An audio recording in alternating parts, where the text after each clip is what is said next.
배출가스 인증 조작 파문을 일으킨 폭스바겐의 환경부가 오늘 인증 자체를 취소하는 중징계를 내렸습니다. 네, 차량에 대한 인증이 취소되면 자동으로 판매가 정지되는데요.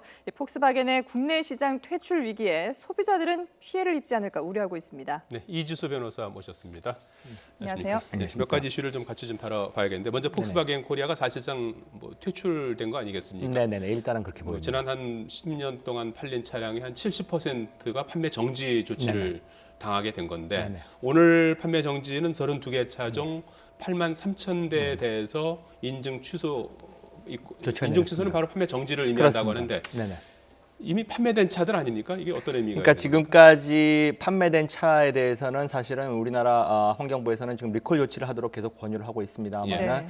폭스바겐 코리아 쪽에서는 이것에 대해서 아직까지 문제 제기를 하고 있습니다. 리콜할 만한 사항은 아니다. 이렇게 어떤 그 자동차에 흠결이 있다거나 운행상의 안전에 관련돼 있는 게 아니기 때문에 지금까지는 리콜을 할 생각이 없다라는 식의 지금 반응을 보이고 있는 거고요. 예. 오늘로써 지금 일단은 영업 정지가 지금까지 판매를 할 수 없는 상황인 겁니다. 하지만 알려진 바와 같이 지금 대형 로펌을 통해 가지고 행정 소송을 제기함으로써 만약에 그 소송의 결과에 따라서 다시 또 재인증되거나 내지는 지금의 조치를 이제 피할 수 있는 그런 방법들은 있겠습니다. 그러니까 그 32개 차종에 대해서 이미 팔려나간 부분에 대해서는 어쩔 수 없고 앞으로는 이제 그걸 팔지 말라라는 그런 행정처분을 내린 셈이잖아요. 예, 그렇습니다. 네, 근데 소비자 입장에서 보면은 이미 팔려나간 차라 하더라도 좀 기분이 안 좋을 것 같아요. 그러니까 이번 사태를 이제 말씀을 드리자면은 네. 그렇습니다. 지금 정부가 나서서 할 수 있는 어떤 조치라고 하는 것이 상당히 한계가 있습니다. 예. 외국 같은 경우에는 만약에 이제 이미 시장에 팔려나간 물건들 그렇게 되면은 소비자들에게 직접적인 피해가 갔기 때문에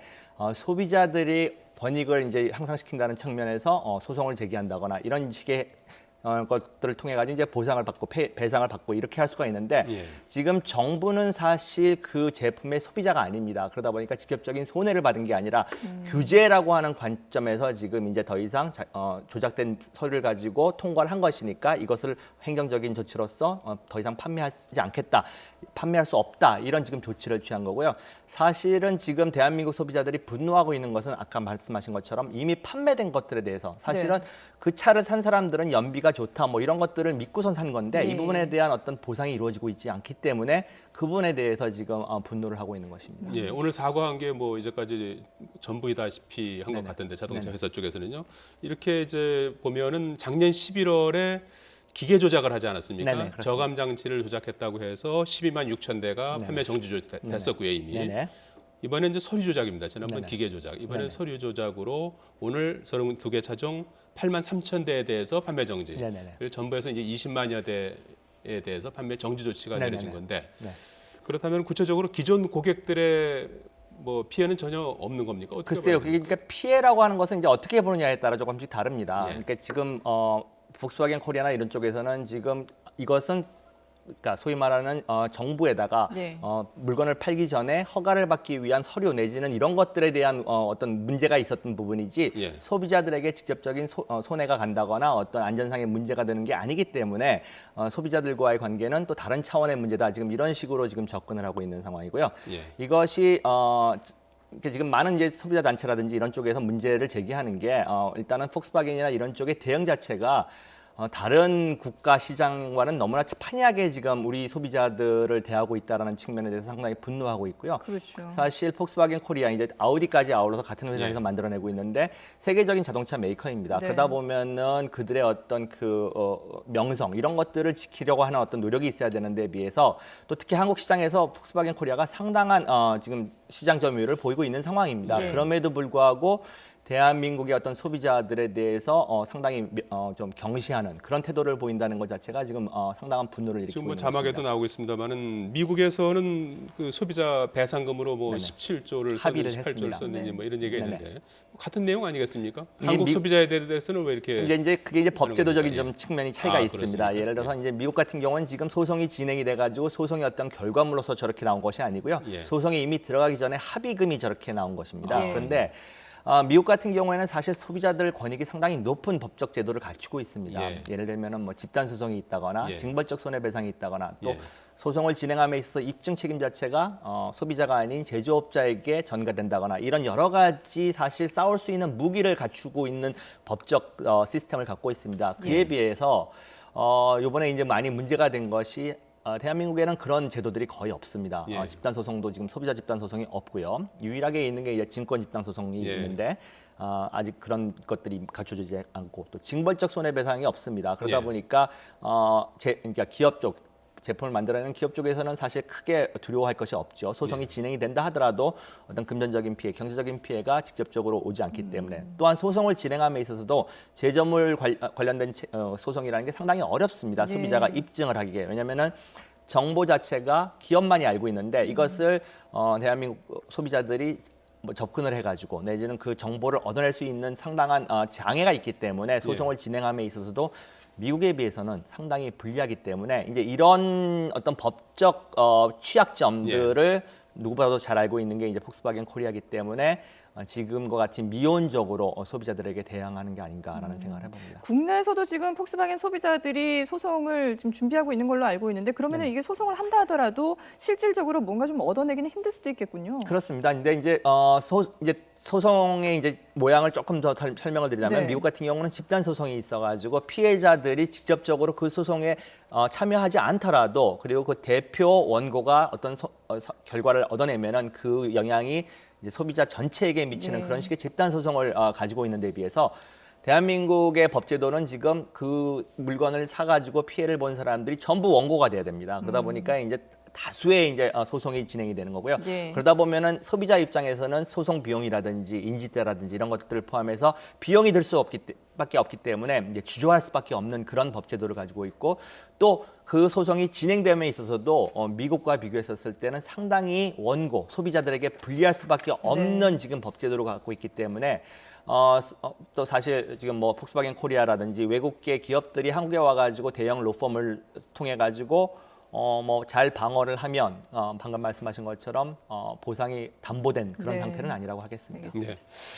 자, 광주에서 있었던 얘기 좀 해보죠. 4살 어린이가 폭염 속에 버스 안에서 8시간 가까이 방치됐다가 지금 아직까지 이제 의식을 찾지 못하는 그런 안타까운 일이 발생했는데 네네.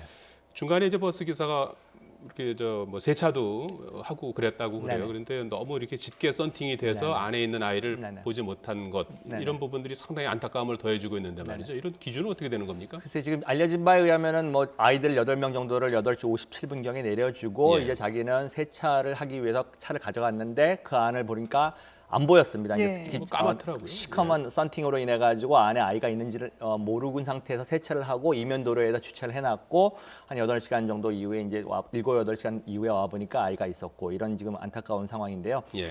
그래서 썬팅에 대한 규제는 사실은 99년까지는 우리나라에도 있었습니다. 예. 99년도까지는 이제 정기 검사를 받을 때 지나친 썬팅, 이제 투시율이라고 하는데요. 그거를 투과율 이런 것들이 이제 법적 요건을 맞추지 못하면 그걸 띄도록 하거나 내지는 그것이 지켜지지 않았을 때 벌금을 부과한다거나 이런 식의 99년도까지는 규제가 있었습니다. 네. 하지만 이제 그것이 불필요한 규제다라는 어떤 생각으로 그 규제가 이제 99년 이후에는 이제 폐지가 되면서 지금은 뭐 검사를 하는 데 있어서 썬팅이라든지 이런 것들은 지금 전혀 지금 뭐 어떤 조치가 취해지지 않고 있는 그런 상황입니다. 예. 예. 외국하고 비교해 보면 어떤가요? 미국에도 보면 이렇게 어린이 사고들이 일어난다 그러더라고요. 미국도 이제 뭐 사막도 있고 이러다 보니까 예. 이제 많이 뜨거운 지역들도 많이 있습니다. 네네. 그러다 네. 보니까 뭐 평균 한 해 평균 약 30여 명 정도의 어린이가 이런 식으로 이제 희생을 된다라는 보고도 있고요. 네. 또 전체적으로 지난 몇 년간 한 800 몇십 명 정도의 어린이들이 희생됐다라고 하는데 뭐 미국이라고 해서 뭐 완전한 사회는 아니기 때문에 이제 뭐 사고는 있습니다만은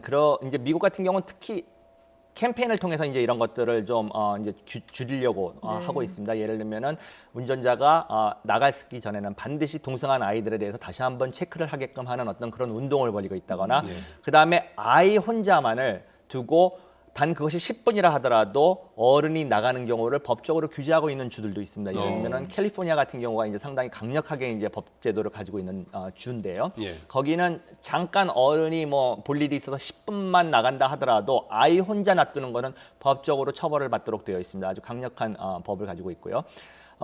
이제 그런 식으로 하고 있습니다만은 미국 같은 사례도 썬팅에 대한 직접적인 규제는 법적으로는 없습니다. 다만 어떤 문화가 좀 차이가 있습니다. 미국에 가보신 분들은 아시겠지만 미국에 다니는 차들이 우리나라에 있는 차들처럼 그렇게 썬팅이 짙게 있는 차들이 거의 없습니다. 네. 어떤 그것은 좀 썬팅에 대한 인식이 좀 차이라고 하겠죠.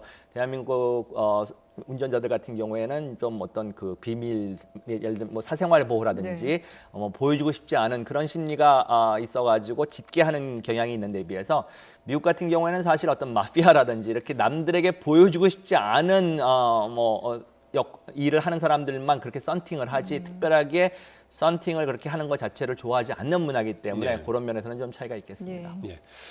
부산 해운대 뭐 일명 뭐 발작 네네. 교통사고로 이제 불리는데 뭐 3명이 숨지고 전체적으로 17명의 이제 네네. 사상자가 발생하지 않았습니까? 네네. 어떻습니까? 이게 뇌전증 환자 같은 경우에는 운전 면허를 좀 제한할 수 있는 방법은 없을까요? 글쎄요, 어떻습니까? 지금 뇌전증 이제 이전에는 이것을 사실 간지라고 불렸습니다. 예. 그러다가 네. 이제 거기에 대한 나쁜 선입견이 있다 보니까 이제 뇌전증이라고 이제 지금 말이 바뀌었는 상태인데요. 이 사건과 관련돼 가지고 저희가 이제 적성 검사 지금 예. 1년에 한 번씩 받는 그 적성 검사의 형식성을 좀 문제 삼아야 되는 게 아닌가라는 예. 생각을 해봅니다. 뭐 운전하시는 분들은 다 아시겠습니다만은 적성 검사 상당히 귀찮아하고 또 상당히 형식적입니다. 예. 가가지고 종이 서류 한 몇 장 이렇게 쓰면은 그것도 또 다 전부 자기가 소명하게끔 되어 네. 있습니다. 그것이 어떤 뭐 이것이 사실인지 아닌지를 여부를 관련 정부가 검토한다거나 이런 조치들이 전혀 병력에 없습니다. 대해서도 본인이 병력에 신고해야 대해서도 되잖아요. 본인이 그냥 네. 신고를 하게 되어 있고 뭐 자기가 아무것도 없다라고 신고를 하면은 뭐 그걸 그냥 그대로 받아들이는 거의 네. 적성 검사라고 하는 게 어떻게 보면 형식적일 수가 아닌가라는 생각을 아마 많이 할 겁니다. 요번에 이제 이제 이렇게 대형 사고가 났는데 이런 부분에 대해서도 사실은 언제든지 진짜 뭐 이거는 진짜 돌아다니는 시한폭탄과 같은 네네. 겁니다. 사실 뇌전증뿐만 아니라 사실 약물 중독에 의한 것. 예를 들어서 예. 뭐 전문가들의 말에 의하면 고혈압을 앓고 있는 어떤 분이 예. 당뇨병도 그렇고, 당뇨병도 예. 그렇고 어떤 약을 먹었을 때 내지는 그거에 의한 뭐 정신을 약간 네. 잃을 수 있는 상황도 있고 또 심장마비 같은 경우도 자주 심장마비의 증세가 있음에도 불구하고 그거에 대한 어떤 조치가 없는 게 지금 현실입니다. 그렇기 예. 때문에 지금의 이 적성 검사를 일단 형식적인 적성 검사를 좀 더 실제로화해야 할 필요가 있는 거고요. 또 한 가지는 외국 같은 경우 이런 것도 있습니다. 예를 들어서 그런 것을 처방한 의사가 어디에 신고를 하게 되면은 그것이 중앙통제 시스템에 의해서 그 사람에 대한 어떤 모니터링이 된다거나 예. 이런 식의 조치를 취하고 있는 나라들도 있습니다. 예. 예, 알겠습니다. 이주수 변호사였습니다. 잘 들었습니다. 고맙습니다. 감사합니다.